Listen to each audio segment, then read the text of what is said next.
Now we'll take a look at a new era in domestic relations.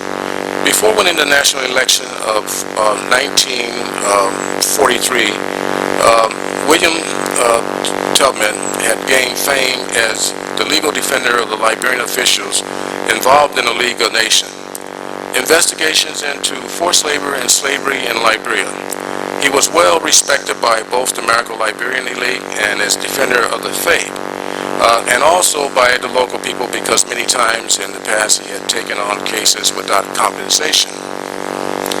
Tubman's election marks the beginning of a change of relationship between local peoples and the descendants of settlers. As a politician, he came up through the ranks with credentials in good order. He was shrewd and attempted to bridge the gap between local and Liberians by initiating new reform programs designed to bring about social integration and at the same time forestall any revolutionary change that might eventually destroy the order of things. Tubman's open-door policy was the first of his programs to better the condition of people living in the hinterland. The new policy was a direct attempt to reverse the previous policy of the Liberians in isolating the people of the interior from economic and political benefits and from participation in the economy. The Liberian leadership wanted to isolate the interior from the modern change as a policy of control, similar to South Africa's policy towards their African population during the apartheid era. President Tubman was successful in convincing the ruling elite that by opening up the interior for foreign development, they would not undermine their control of the republic. Through modern technology, they would be able to develop more modern and efficient means of control than ever before. The main point of Tubman's argument was that through industrialization and urbanization, social change could be controlled and change would be evolutionary instead of revolutionary. President Tubman's unification program, like his open-door policy, was twofold. In purpose, first aim was at bettering domestic relations between the coast and the interior. Secondly, it was designed to serve as a beachhead to resist the new forces of change that might cause Liberia some serious problems. Several leading members of the True Whig Party regarded Tubman's cultural integration plan as threatening and radical because many of them had previously tried to preserve their status and could no longer be maintained by isolating the indigenous Africans from the rest of the country. However, his new policy was not designed to alter the traditional relationship between Liberians and local African. Rather, his aim was to turn back the winds of change that were fanning African nationalism and were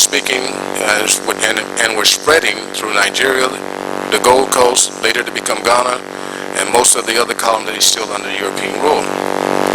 Thus, the purpose of President's unification program was to prevent the emergence of a nationalist movement against the Liberian way of life. President Tubman realized that the vast majority of people in the interior had to be assimilated into a Liberian standard as their own. This attempt at mass integration and assimilation was called national unification, a political program designed to preserve the high standard of living of the upper classes while eliminating any possible revolutionary changes from among the masses. At its inauguration in 1944, President Tubman explained his program of national unification this way. We shall engage and strive at assimilation and unification of our various population composing the body politic.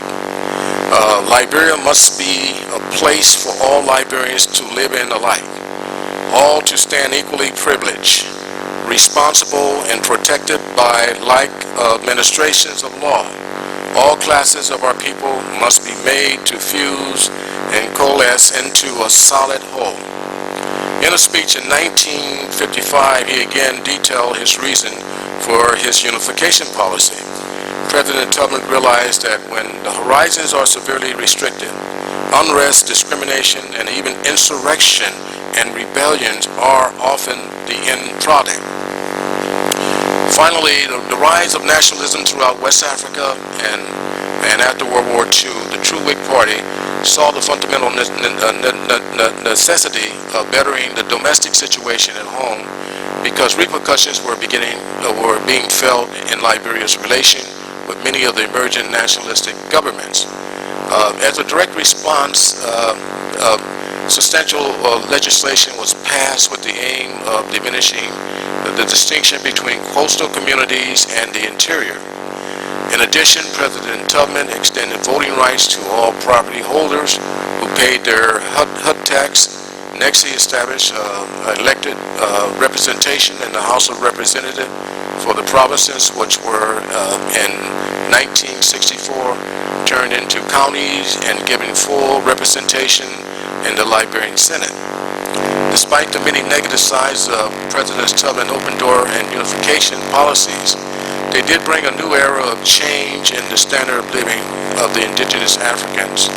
Foreign investors helped to build all-weather roads leading from the coast into the interior in order to transport their products to the ports which they had built.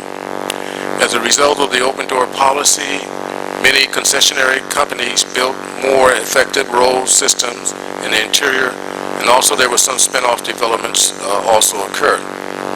These included the construction of bridges and highways, which did much to bring the people of the hinterland into contact with the coastal community. The roads were also necessary for the teachers and medical doctors to reach the vast interior of Liberia where the majority of the people live.